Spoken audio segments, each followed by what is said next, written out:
Hi friends, வணக்கம் and welcome to my channel nuclear family. I hope எல்லோரும் நல்லா இருப்பீங்கன்னு நம்புகிறேன். இன்றைக்கும் நம்ம சேனலில் பெண்களுக்கு ரொம்ப யூஸ்ஃபுல்லான வீடியோ தாங்க ஷேர் பண்ணியிருக்கேன்.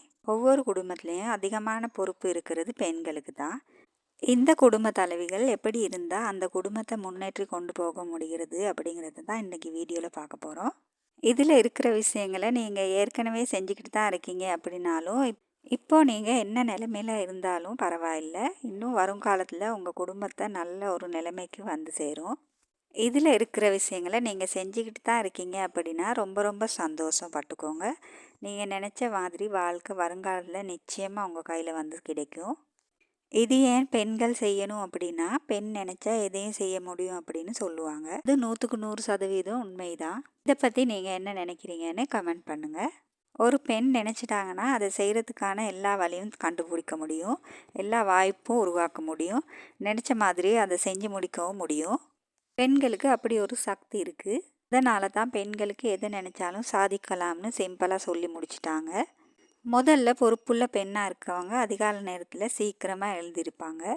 அந்த வீட்டுக்கு எவ்வளோ சீக்கிரமாக எந்திரிச்சா நல்லதோ அவ்வளோ சீக்கிரமாக எந்திரிப்பாங்க. எந்திரிச்சு தான் ஆகணும். ஏன்னா பெண்கள் கையில் தான் எல்லா பொறுப்பும் இருக்குது.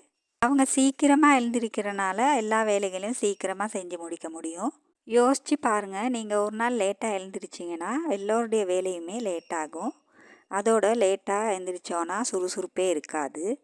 மெதுவாக வேலை பார்க்குறதுனால காலை வேலைகளை முடிக்கிறதுக்கே மதியம் ஆகிரும், அதுக்கப்புறம் சாயங்காலம் ஆகிரும், அப்புறம் நைட் ஆகிரும். அந்த காலையில் ரொம்ப லேட்டாக எழுந்திரிச்சனால சீக்கிரமாக தூக்கம் வராது. லேட்டாக எழுந்திரிச்சனால லேட்டாக தூங்க போய் அது ஒருத்தரை மட்டும் கிடையாது, வீட்டில் சூழ்நிலையுமே ஒட்டு மொத்தமாக மாற்றிடும். அதுக்காக தான் சீக்கிரமாக எழுந்திரிக்கணும். சீக்கிரமாக எழும்பும் போது வீட்டில் உள்ள எல்லாருடைய வேலைகளையும் சீக்கிரமாக முடியும். எல்லாருமே அந்தந்த டைமுக்கு அவங்களோட வேலைகளை சீக்கிரமாக செஞ்சுருப்பாங்க. அதை கரெக்டாக செஞ்சுருக்காங்களா அப்படின்னு பார்க்குறதே அந்த வீட்டு குடும்ப தலைவியின் வேலை தான். அடுத்தது, பக்தி உள்ள பெண்ணாக இருக்க வேண்டியது ரொம்ப முக்கியம். கடவுள் பக்தி அவ்வளோ முக்கியமானது. ஏன்னா அந்த அளவுக்கு மன வலிமையை கொடுக்கறது கடவுள் பக்தி தான்.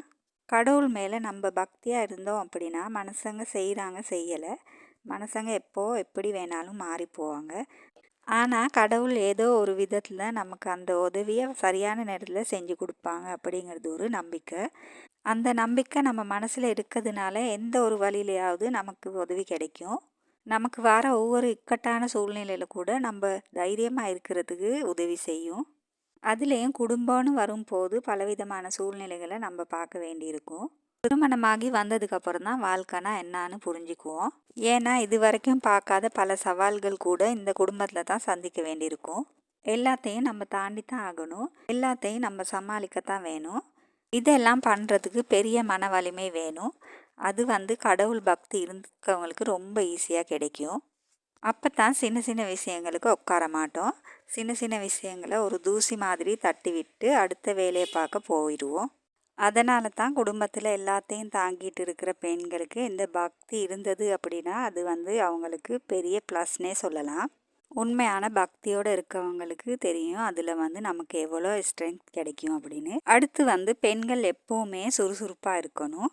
அதுவும் ஒரு வீட்டை நிர்வகிக்கிறவங்க எப்போவுமே சுறுசுறுப்பாக இருக்கணும். ஒரு வேலை நமக்கு இருக்குது அப்படின்னா அதை தள்ளி போடாமல் அந்த வேலையை அந்த நேரத்திலேயே செஞ்சு முடிக்க கண்டிப்பாக நம்ம ரெடியாக இருக்கணும். இந்த வயசில் தான் நம்ம எல்லாத்தையும் செய்ய முடியும்.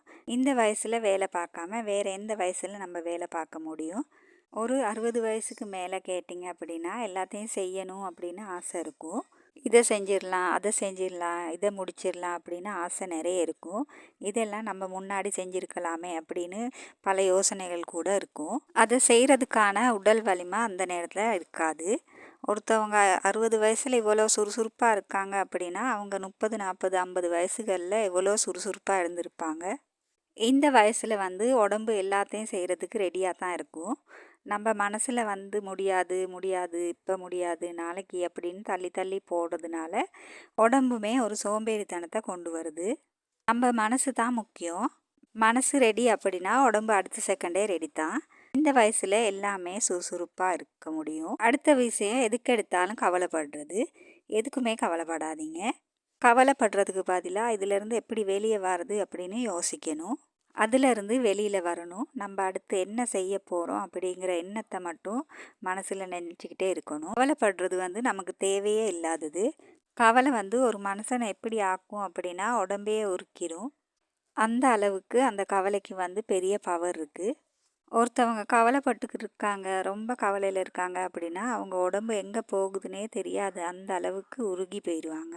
சாப்பிடுவாங்க, ஆனால் அந்த சாப்பாடு கூட உடம்புல ஒட்டாது.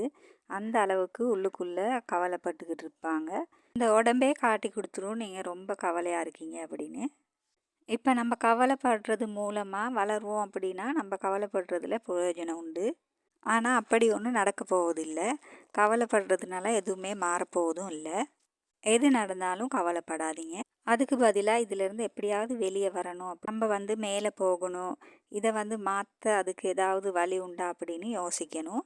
இல்லை ஏதாவது மாற்ற முடியாது அப்படின்னா அதை அப்படியே விட்டுருங்க. அது போகட்டும் அப்படின்னு சில நேரத்தில் சில யோசனைகளை விட்டுட்டோம் அப்படின்னாலே ஒரு பெரிய சந்தோஷமும் நிம்மதியும் கிடைக்கும்.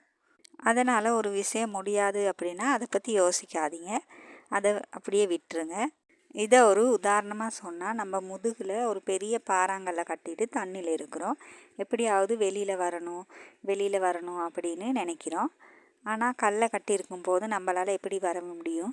எப்போ அந்த கல்லை தூக்கி போடுறோமோ அப்போ தான் நம்மளால் வெளியே வர முடியும். அந்த கல் முதுகில் வச்சுக்கிட்டே இருந்தோம் அப்படின்னா அந்த கல் நம்மளை உள்ளுக்குள்ளே இழுத்துக்கிட்டே தான் இருக்கும். நிறைய பேர் இதை தான் பண்ணுவோம்.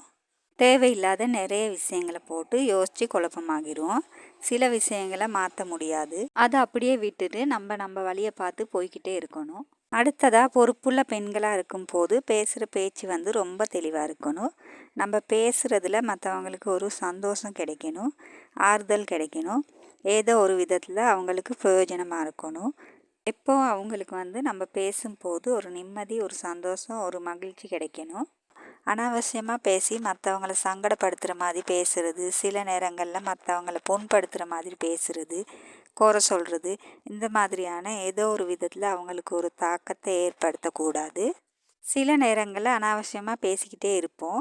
அதுக்கப்புறம் இதெல்லாம் பேசிட்டோமா அப்படின்னு யோசிக்கிற மாதிரி இருக்கும். இப்போ நம்ம பேசிட்டோம் அப்படின்னா திரும்ப நம்மளால் அள்ள முடியாது. சில நேரத்தில் யோசிப்போம், எதுக்கு இதெல்லாம் பேசணும், இதெல்லாம் பேசாமல் இருந்திருக்கலாம் அப்படின்னு. பேசி முடிச்சுட்டு யோசிக்கிறதுக்கு பதிலாக நம்ம யோசித்து அதுக்கு அப்புறமா நல்லதாகவே பேசிட்டோம் அப்படின்னா நமக்கும் அது மன நிம்மதியை தரும். அடுத்தது வந்து பெண்கள் ரொம்ப தைரியமாக இருக்கணும். மனசளவுலேயும் சரி, உடம்பு அளவுலேயும் சரி. உடம்புக்குமே நிறைய ஸ்ட்ரென்த் தேவைப்படுது. அதனால் மற்றவங்க வந்து நமக்காக ஹெல்த்தியாக சமைச்சு கொடுப்பாங்க அப்படின்னு இருக்க முடியாது. நம்ம தான் பார்த்துக்கணும். பெண்கள் வந்து வீட்டில் உள்ள எல்லாத்தையும் கவனிப்பாங்க, எல்லாத்துக்கும் தேவையானதை செஞ்சு கொடுப்பாங்க. ஆனால் அவங்களுக்கு ஒரு தேவை இருக்குது அப்படின்னா அதை செய்கிறதுக்கோ அதுக்காக நேரம் ஒதுக்குறதுக்கோ ரொம்ப யோசிப்பாங்க. ஆனால் நம்ம முதல்ல நல்லா இருந்தால், ஸ்ட்ரென்த்தாக இருந்தால் தான் வீட்டில் இருக்கிற எல்லாத்தையும் பார்த்துக்க முடியும். அந்த வீட்டில் இருக்க பெண் ஒரு நாள் உடம்பு சரியில்லை அப்படின்னா அந்த வீட்டில் எல்லாருமே குழப்பமாகிடுவாங்க. எல்லாருமா சேர்ந்தா கூட வீட்டு வேலைகளை பார்த்து முடிக்க முடியாது. ஒரு பெண் வீட்டில் இருக்கிற அவ்வளோ வேலைகளையும் பார்த்து வீட்டில் உள்ள எல்லாரையும் கவனிப்பாங்க. அதுதான் பெண்களோட வலிமை, எல்லாத்தையும் சமாளிக்கிற திறமை. வலிமையும் திறமையும் பெண்களுக்குள்ளேயே இருக்குது. அதனால தான் வீட்டில் பொறுப்பாக இருக்க பெண்கள் வந்து உடம்பையும் ஹெல்த்தியாக வச்சுக்கணும், மனசையும் நல்லா தைரியமாக வச்சுக்கணும். அதனால் நல்லா ஹெல்த்தியாக சாப்பிடணும். நம்ம உடம்பையும் நம்ம மனசையும் நம்ம தான் பலமாக்கிக்கணும். சில பேர் வந்து எல்லாத்தையும் கவனிப்பாங்க, அவங்கள வந்து கவனிக்க மாட்டாங்க. அவங்க உடம்பு எந்த கண்டிஷனில் இருந்தாலும் கவலை கிடையாது. ஆனால் அப்படி இருக்கக்கூடாது. ஏன்னா நம்ம மேலே நம்மளை விட யாருக்கும் அக்கறை இல்லை. அதனால நம்ம தான் நல்லா பார்த்துக்கணும். அதே மாதிரி அக்கறையாகவும் இருக்கணும். அடுத்ததாக பெண்கள் வந்து ரொம்ப நீட்டாக பர்ஃபெக்டாக ட்ரெஸ் பண்ணுறது, அதுவுமே பெண்களுக்கு ரொம்ப ப்ளஸ்ஸான விஷயம்தான். எங்கே போனாலும் போகிற இடத்துக்கு தகுந்த மாதிரி, சூழ்நிலைக்கு ஏற்ற மாதிரி நீட்டாக அழகாக அயர்ன் பண்ணி ட்ரெஸ் போடுங்க. அதே மாதிரி ட்ரெஸ் சைஸ் வந்து நமக்கு ஏற்ற மாதிரி போடுங்க. இன்றைக்கி வீடியோ எண்டுக்கு வந்துட்டோம். இந்த வீடியோ உங்களுக்கு பிடிச்சிருக்குன்னு நம்புகிறேன். பிடிச்சிருந்தா நம்ம சேனலை சப்ஸ்கிரைப் பண்ணிவிட்டு வீடியோவுக்கு லைக் பண்ணுங்கள். தேங்க்யூ ஃபார் வாட்சிங்.